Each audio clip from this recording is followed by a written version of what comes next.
First, sebelum saya tahu saya positif, ada beberapa simptom yang saya rasa dan saya dua pikiran lah sebenarnya semada itu simptom COVID ataupun sakit yang biasa saya lalui selama ini. Mula-mula tonsil saya membengkak. Saya memang ada tonsil dari kecil, acute tonsillitis.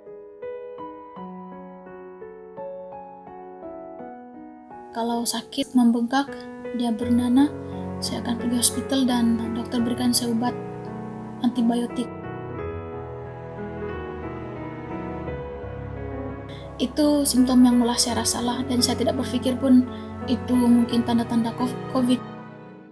Beberapa hari kemudian, saya heran kenapa tonsil saya lambat sembuh dan kebetulan kami dimaklumkan kami adalah kontak rapat kepada salah satu seorang kawan kami yang positif.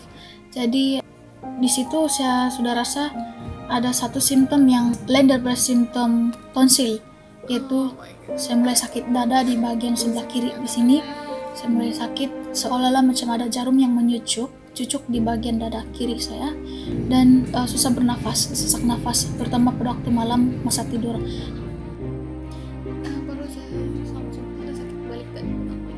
Itu simptom yang saya rasa sebelum saya tahu saya positif lah. Jadi kami diminta untuk pergi swab test. Dalam beberapa hari kemudian saya dapat keputusan. Jawaban keputusan saya dapat daripada email CPRC Kementerian Kesehatan Malaysia. COVID-19 telah dikesan dalam badan saya. Jadi once saya tahu saya dapat email itu, saya baca, saya rasa perasaan saya macam saya tidak percaya mula-mula. Memang saya rasa terkejut sampai saya balik-balik baca email tuh sama ada itu betulkah saya. Jadi saya telepon hospital, betul lah saya positif COVID-19. Masa itulah saya punya simptom bertambah dan terus bertambah, terutama sekali sakit di bagian dada kiri saya.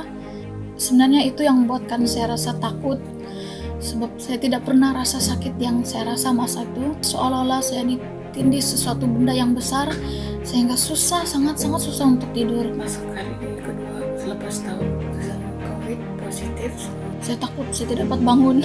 Setiap kali bercakap batuk keluar dan batuk kering dan tidak ada kahak, tidak ada apa-apa yang keluar, cuma sakit di bagian kerongkong di sini.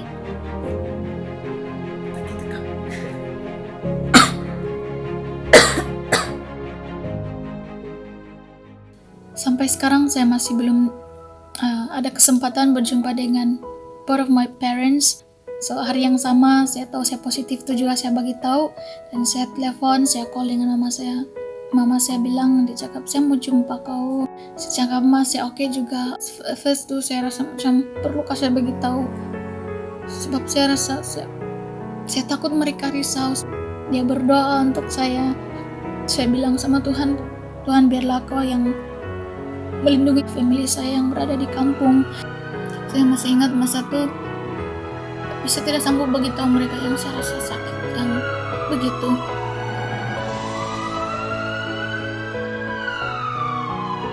Dan saya bersama-sama dengan pesakit yang lain dan kami diperiksa, kami dirawat, kami dicek suhu, diberi obat, diambil darah, air kencing, cek jantung, dan juga paru-paru dan juga X-ray.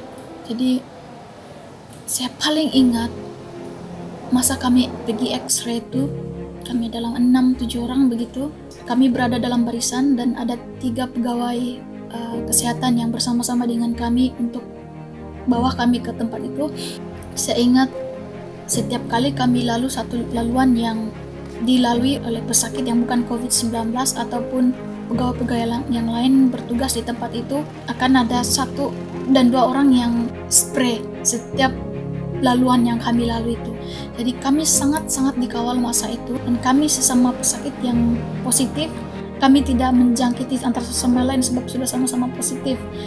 Masa kami balik itu, hal yang sama juga mereka lakukan, di mana kami melangkah, di mana kaki kami meminjak sesuatu tempat, kawasan, di sana mereka akan spray. Jadi saya rasa macam wow, begini mereka menjaga pesakit yang sudah dijangkiti supaya tidak menjangkiti kepada yang lain juga. Sebenarnya itu yang saya berpikir, dan saya tidak terpikir sama sekali begitu situasi yang saya alami. Pengalaman yang saya lalui itu sangat-sangat fresh di dalam pikiran saya sebenarnya. Di sanalah saya melihat pengorbanan barisan hadapan yang sanggup datang pergi dekat dengan pesakit. Semua yang bersama dengan saya masa itu, saya ingat semua keluar simptom sudah yang paling jelas batuk lah. Setiap jam saya dengar, saya sendiri batuk sampai tidur tidak cukup. Kami sendiri tidak tahu bagaimana kami dijangkiti sebenarnya, dan saya sendiri, saya punya antibodi memang asalnya tidak berapa kuat, asal saya ada sakit tonsil, dan tonsil ini merupakan salah satu antibodi badan kita sebenarnya, dan dia membantu menghalang jangkitan bakteria daripada udara keluar ke dalam badan kita. Jadi itu ada satu lapisan yang akan menghalang terlebih dahulu sebelum dia masuk ke dalam badan kita. Nah, tapi tonsil saya sudah agak lemah, jadi itu yang saya yakin yang saya dijangkiti disebabkan antibodi saya satu dan juga kebersihan saya sendiri. Kami menjalani harian seperti biasa. Sepanjang satu hari kami dicek suhu, cek tekanan darah sebanyak 2 kali dalam sehari. Ini simptom sakit, dia ada masa-masa datang sakit demam yang terlalu panas, tapi dalam masa yang sekejap saja dia balik semula kepada suhu yang normal. Dan itu sebab kenapa penting, sebab untuk mengetahui juga perkembangan kami punya simptom, sama ia semakin bertambah, makin sakit ataupun tidak. Saya dapat keputusan dari dokter. Dokter bagi tahu, Feni, kamu tidak ada sakit serangan jantung ataupun jangkitan pada bagian jantung. Dokter cakap, kamu kena nih sakit GERD. GERD nih atau dipanggil sebagai asam lambung yang ada dalam perut itu sudah naik ke bagian kerongkong melalui saluran pernafasan. Ini disebabkan apabila saya punya LES, sphincter esophagus bawah saya terbuka dalam keadaan yang lemah, menyebabkan gas asam lambung itu naik, menyebabkan saya rasa sakit lah sebab dada sebelah kiri saya. Dia punya simptom lebih kurang macam sakit serangan jantung. Saya tengkar juga sebab bukan serangan jantung. Saya tidak pernah rasa sakit ini sebelum ini. Bila kena COVID baru saya rasa sakit itu sebenarnya. Dan dokter udah beritahu, dibilang jangan risau sebab dia akan sembuh juga, tapi ambil masa sedikit untuk dia sembuh. Dan sekarang sudah masuk, saya kena COVID dari bulan 10-11, sekarang sudah masuk bulan 12. Sakit itu masih ada lah, tapi sudah berkurangan lah. Kepada yang masih menerima rawatan di hospital ataupun yang masih menerima rawatan dari rumah, jangan putus asa, kamu pasti kuat dan percaya pasti kamu akan sembuh. Jadi untuk kita semua pada masa pandemik ini, jaga kebersihan, amalkan SOP yang sudah ditetapkan. Yang paling penting kita jaga kesehatan diri sendiri, jaga kebersihan, dan jangan lupa ingatkan keluarga kita juga. Thank you semua sebab sudah dengar cerita saya dan apa yang saya boleh kongsikan hari ini. Semoga semua dalam keadaan yang baik dan be happy dan sentiasa sehat selalu. Oke.